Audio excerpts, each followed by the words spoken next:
Hello my dear competitive aspirants, నేను మీ Babita Santosh, faculty of economy. ఈ రోజు ఎకానమీలో భాగంగా ఒక కరెంట్ టాపిక్ తోటి మీ ముందుకు రావడం జరిగింది. 2026-27 ఆర్థిక సంవత్సరంలో కేంద్ర బడ్జెట్ ప్రవేశపెట్టడం జరిగింది. ఆ కేంద్ర బడ్జెట్ లో రెవెన్యూ ఎక్స్పెండిచర్ యొక్క వాల్యూస్ ఏ విధంగా ఉన్నాయి, అదే విధంగా క్యాపిటల్ ఎక్స్పెండిచర్స్ యొక్క వాల్యూస్ ఏ విధంగా ఉన్నాయి. అంటే ఇక్కడ ఎక్స్పెండిచర్స్ వాల్యూస్ అంటే వ్యయాలకు సంబంధించిన వివరాలు 2026-27 బడ్జెట్ లో ఏ విధంగా ఉన్నాయో చూద్దాం. అంటే 2026-27 ఆర్థిక సంవత్సరంలో కేంద్ర బడ్జెట్ ఏ విధంగా ఉంది అంటే కేంద్ర బడ్జెట్ యొక్క మొత్తం విలువ ఎంత అంటే 53,47,315 కోట్లుగా ఉండడం జరిగింది.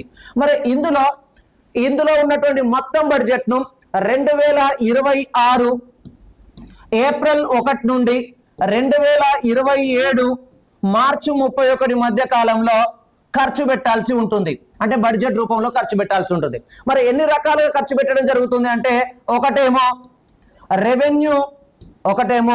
రెవెన్యూ వ్యయం రూపంలో ఖర్చు పెట్టాల్సి వస్తుంది.